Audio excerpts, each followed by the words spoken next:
Video walk around of our Kronos 665 compact Cavendish. In the front of the van you'll always find a manual which contains lots of useful information on how to manage the van while you're out and about. Just a good point of reference, as is this video. But the first page is designed really with some important information, so please look after the keys and keep the van secure. It is possible to lock yourself out of these modern motorhomes. So the sticker on the door says the vehicle will relock if a front door is not opened. The rule of thumb is every time open and shut a front door and then it will not automatically relock. If you fail to do so, it may relock all the doors after 30 seconds, so please be careful. Look out for areas of limited height. Your vehicle height is marked up underneath your sun visor, so if in doubt, please don't go in. The vehicle is registered as a motor caravan, but we recommend 50 on a single carriageway. You're allowed 1,000 miles per week of hire, or 425 for a 3-day hire. You should turn the gas off while the vehicle's in motion and not in use. Nobody must move around the vehicle while it's in motion. Please report any incidents, collisions, damage or problems to us straight away.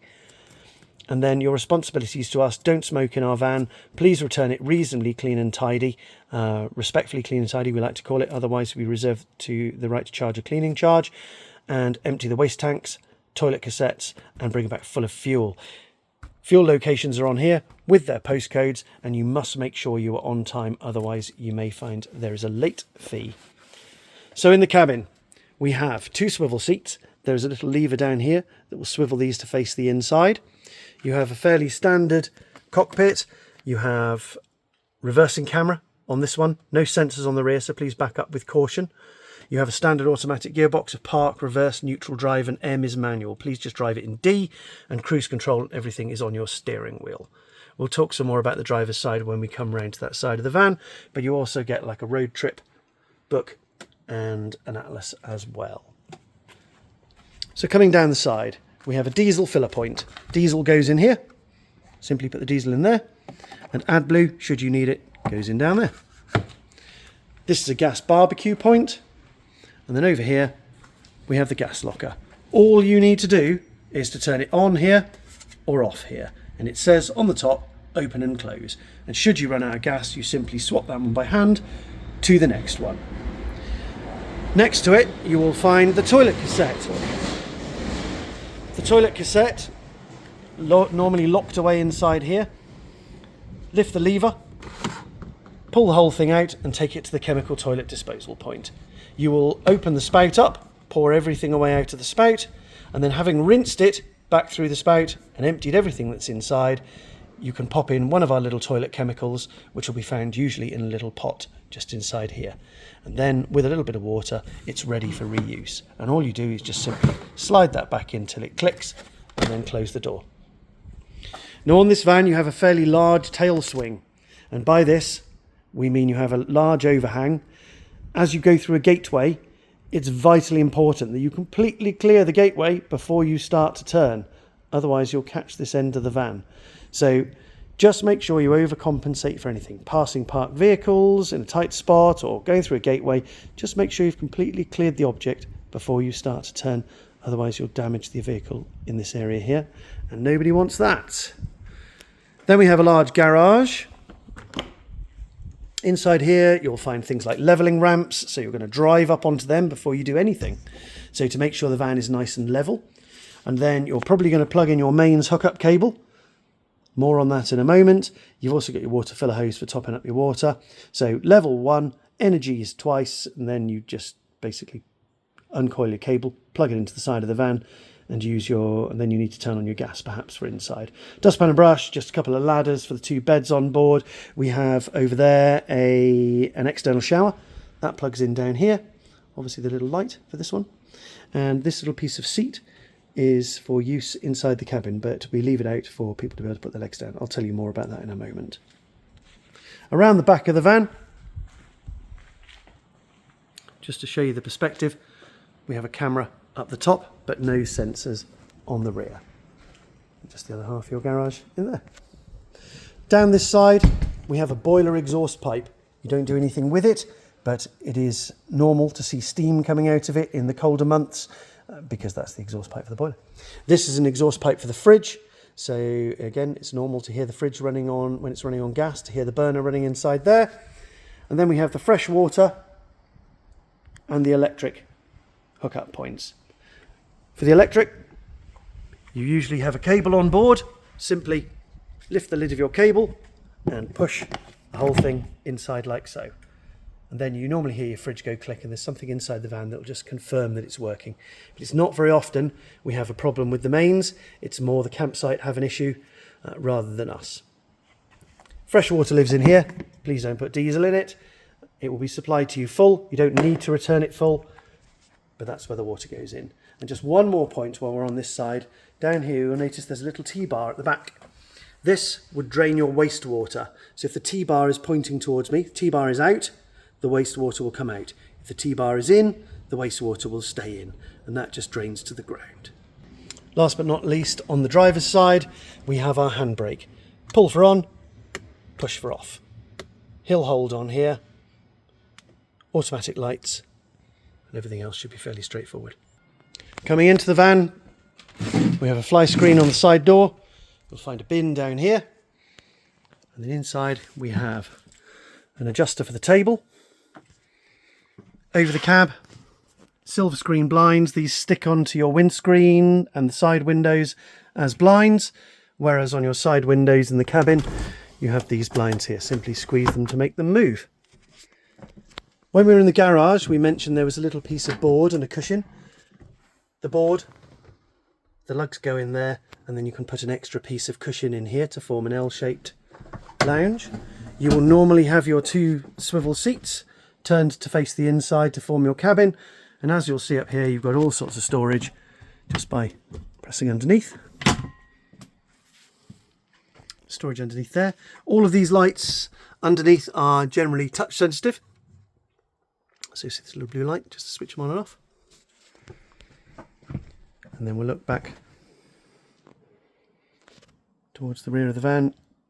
You have a wardrobe in there. You'll find all your inventory items up here, and then down through here. Gas hob, gas oven and a grill. You need to make sure you grill with the door open, please, otherwise it won't work. Washing up stuff. The switch for the electric bed is well hidden. There are two beds on board. There's one to my right at the back of the van, and this is the electric bed up here. So the switch we've labelled, and underneath here, when you press, the bed system will come down, and then you have safety nets should you need them. The ladders are in the garage. There's lights up here, charging points, and to take it back up again, all you have to do is press the button and away he goes.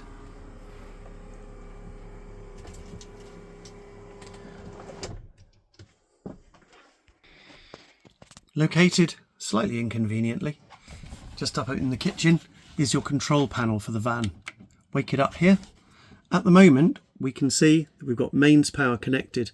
If this icon isn't lit, your mains is not connected or working, so you need to make sure it's on, please, if you're hooked up on a campsite. If I press unlock my screen, have a look at my resources, I can see my fresh water is full, my wastewater is empty, and my two batteries are quite happy. Sorry about the camera moving around. I can also see I've got a couple of switches on. At the moment I've got my interior lights on. That's the master for the interior lights. So if you press that, all the lights will go off. You also have outside light and the water pump. That one's quite important. If you don't have the water pump on, you won't get water to the sink or the toilet. But please turn it off when you're not in the vehicle. And play with the timers if you want to. Notifications are where you clear down any problems. On your room climate, this will cover your heating or ventilating, so you can either switch it on here to heating. At the moment it's set to run on gas. You can switch that to electricity if you want by pressing gas off, and then it'll switch it across to electricity. You get an option of 900 watts or 1800 watts. We recommend normally running it on the higher setting. It's thermostatic heating. You can put it on fast or comfort, and then to turn it off, simply up here. Ventilating would just blow cool air around the van from the fan. It's not air conditioning though, we hasten to add. Hot water, similar sort of operation. Turn it on. At the moment it's running on electricity.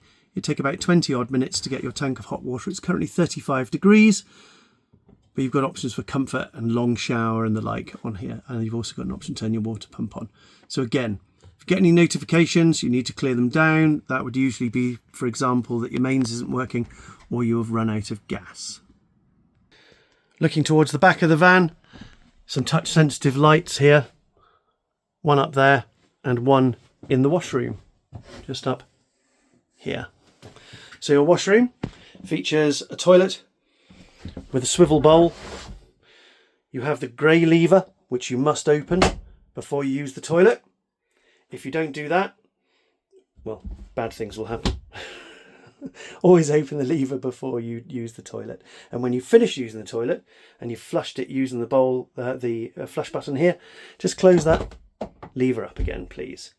You'll normally find some easy dissolving toilet paper in the van, and if there's not a couple here, there's usually a few more up in the cupboard up there. Then you have a sink, and on this particular vehicle you can open this whole area up to form a shower enclosure, so simply press here and this section then pulls out and you have a shower enclosure, which is quite clever. Last but not least, adjacent to the bed, you'll see I've got a little ladder that clips onto here. There's your rear bed area.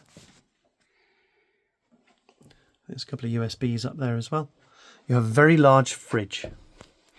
So at the moment the fridge is quite happy because it's dark and not blinking at us. If the fridge is blinking at you, it's trying to attract your attention to tell you that it's not currently on. But at the moment it's on and it's quite happy. If I ask it what it's doing, it's running on automatic, which means that it'll switch to battery when you start driving. But at the moment it's found mains hookup, so it's automatically running on mains hookup. You will also find, if you don't have mains hookup, you'll hear it trying to light the gas. But basically, if it's blinking at you, you need to do something about it. So please refer to the manual. It just tells me it's running on full power. And then your fridge. You have a large freezer. And then fridge, all the way to the bottom like so. So that's about it for your induction. Basically, to recap, make sure you are level before you do anything else. Just drive up onto the levelling ramps and make sure the van feels level. Then you need to do your energy. So connect your mains, turn on your gas, then you come inside, swivel your 2 seats. I then normally come across to here and just make sure that my mains is connected and working. And having done that, my last job is to make sure the fridge is on and happy. If you want to, you can turn on your boiler, but everything else will follow at some later point during your holiday. Thank you.